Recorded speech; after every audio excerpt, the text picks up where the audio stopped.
अस्सलाम वालेकुम। 13 अगस्त की कॉल लेके खालिद सैफुद्दीन आपके साथ आज हम बात करेंगे 13 अगस्त की जुमे की यानी कि कॉल पर। अच्छा, सब में पहले टिप ऑफ द डे। रोज़ाना आपको सबक एक दिया जाता है। सबक क्या होता है? कोई भी अच्छी बात जो मेरे हिसाब से मुझे लगता है कि एक ट्रेडर को सीखनी और समझनी चाहिए, वो डिस्कस कर लेता हूँ आपसे। कभी कोई अच्छे कोट किसी के पढ़ता हूँ जो बड़े ट्रेडर्स इन्वेस्टर्स हैं, तो भी आपसे शेयर कर लेता हूँ। टिप ऑफ द डे क्या है? देखिए भाई, कल के लिए टिप ऑफ द डे ये होगी कि मेरी तो ख्वाहिश ये होती है कि वीकेंड पे बंदा स्ट्रेस फ्री वीकेंड गुजारे, नंबर एक बात। और तो अगर वीकेंड लॉन्ग हो तो फिर तो अपना स्ट्रेस को और कम करे, क्योंकि जब सब कुछ बंद होता है तो हम कुछ कर नहीं सकते और खुदा ना ख्वास्ता कोई वॉलेटाइल सिचुएशन पैदा होती है, जो कि अनफॉर्चुनेटली पाकिस्तान की पॉलिटिक्स का एक लिए एक नॉर्मल बात है। तो हम अपनी इन्वेस्टमेंट को कैसे हैंडल करेंगे? तो इसलिए स्पेशली ओपन पोजीशन में अपने आप को थोड़ा सा हल्का रखना चाहिए अगर आपके पास वीकेंड, ये लॉन्ग वीकेंड ख़ास तौर पे आ रहे हो। अब आपके सामने जैसे आशूरा है तो इसकी तो छुट्टियां भी हैं बड़ी, और लॉकडाउन्स भी हैं, छुट्टियां भी हैं। और अगर छुट्टियां नहीं भी हैं तो ज़ाहिर बात है इन दिनों में लोग इबादत में भी मशगूल होते हैं, आज़ादारी में भी मशगूल होते हैं। तो ऑब्वियसली जो मार्केट पार्टिसिपेंट है वो कम हो जाता है, तो वॉल्यूम्स मुतासर होते हैं। तो कोई बहुत ज़्यादा पोजीशंस नहीं लेनी चाहिए।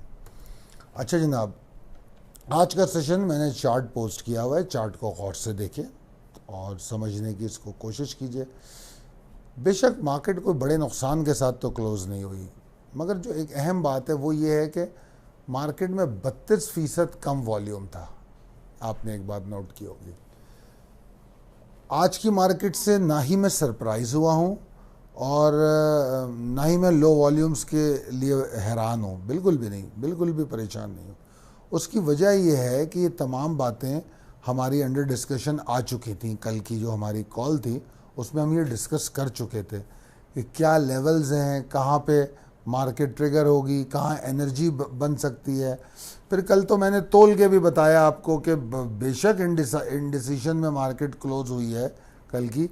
हालांकि आपने देखा होगा पिछले 2 सेशन में मार्केट ने बड़ा गेन चेन किया, गैप ओपनिंग हुई, सब कुछ हुआ। उसके बावजूद मैंने आपको ये अलर्ट किया कि बियर्स का पावर ज़्यादा नज़र आता है।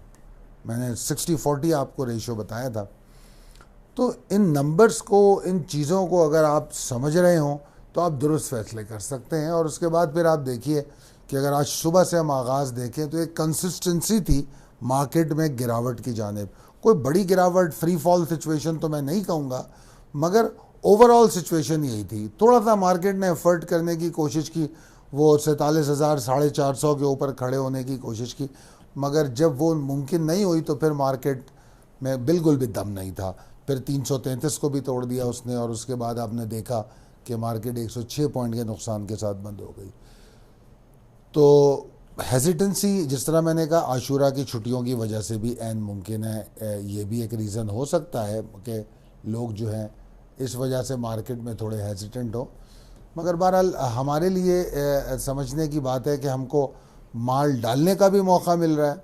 अगर आप देखें तो हमारी पिछली 2 कॉलों में बड़ा फोर्सफुली ये बात समझाई गई है कि माल डाला जाए। अभी मेरे सामने स्क्रिप्ट की अपडेट तो नहीं है, वरना मैं कोशिश मेरी होती है कि स्क्रिप्ट की अपडेट हो तो इसमें भी शेयर कर दूं, मगर डेटा लेट आता है तो अनफॉर्चुनेटली मैं नहीं कर पाया। मगर मैं एक बात कहूँगा आपसे कि कल भी आपको फोर्सफुली कहा गया, और जैसे कुछ स्टॉक थे उसमें मैंने कहा कि हालांकि मैंने रिफाइनरी और टेक्नोलॉजी सेक्टर को पुश किया कि शॉर्ट टर्म ट्रेड उसमें बन जाएगी। फिर उसके बाद मैं वापस जो आज की कॉल थी उसमें मैंने टेक्नोलॉजी सेक्टर को और रिफाइनरी सेक्टर को मना कर दिया। सिर्फ रिफाइनरी में एक स्टॉक था और टेक्नोलॉजी में भी एक स्टॉक था, जिसको मैंने कहा था शायद ये परफॉर्म करेंगे, और अगर परफॉर्म करेंगे भी तब भी आपने बाहर निकलना है क्योंकि ऑलरेडी हमने माल लिया हुआ था। तो ये एक चीज़ थी। और आज भी मेरे से बीच में मार्केट के दौरान भी ये सवाल हुआ टीआरजी के हवाले से, तो मैंने उनको यही कहा कि यार नई एंट्री तो मत लो, 165 के ऊपर अगर क्लोजिंग देता हुआ नज़र आ रहा है, ठीक है ले लो, कल फिर 2-2.5 रुपये मिल जाएंगे। मगर अगर 165 के ऊपर नहीं रुक रहा तो ना लो एंट्री। तो ये चीज़ें नज़र आ रही होती हैं, समझ आ रही होती हैं। अगर हम ट्रिगर्स को समझेंगे, रिस्पेक्ट करेंगे, लेवल को रिस्पेक्ट करना बड़ा ज़रूरी है। अगर लेवल को लेवल की अहमियत दी जाए, ठीक है। आजकल लो देख लीजिए 47,177 के लेवल से पे वो रुकता है। लेवल की प्राइमरी एबिलिटी क्या होती है? टाइम उस पर गुजारना, बाउंस करना, यही तमाम चीज़ें होती हैं। तो 177 का लो है। तो मेरा मौक़िफ़ मार्केट के बारे में बड़ा सीधा है। मार्केट ऐसे ही डिप्रेस है, वॉल्यूम्स ऐसे ही हेजिटेंट है, ऐसे ही रहेंगे। मार्केट में कोई एक्साइटिंग एक्टिविटी नहीं होने जा रही। 47,177 तोड़ती है तो हो सकता है थोड़ा प्रेशर बढ़ जाए, ठीक है। वॉल्यूम नहीं बढ़ेंगे तो मार्केट ज़्यादा गिरेगी भी नहीं, यही 50-100 पॉइंट के बीच में आगे पीछे होती रहेगी। वॉल्यूम बढ़ेंगे तो मार्केट पूरा एग्जॉस्ट होगी। और मार्केट में 47,459-420 का जो लेवल है, ये मिनिमम रिक्वायर्ड लेवल है कि अगर बुल्स को कल कुछ एफर्ट करनी है, कल बुलिश होने की बात नहीं कर रहा, अगर कल बुल्स को कुछ एफर्ट करके दिखानी है तो ठीक है, 47,459 के ऊपर मार्केट खड़ी हो।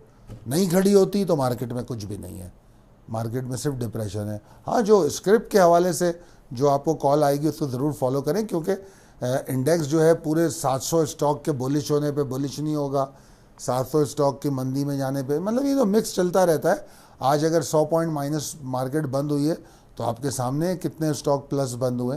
तो लिहाजा स्क्रिप्ट की कॉल में जो उनके लेवल है उसको भी हम पूरी अहमियत देंगे, मगर overall momentum of the market जो है वो डिप्रेस रहेगा अगर 459 के ऊपर मार्केट नहीं रुकती। बस बेसिकली मेरा यही स्टांस जो कल था वही आज है।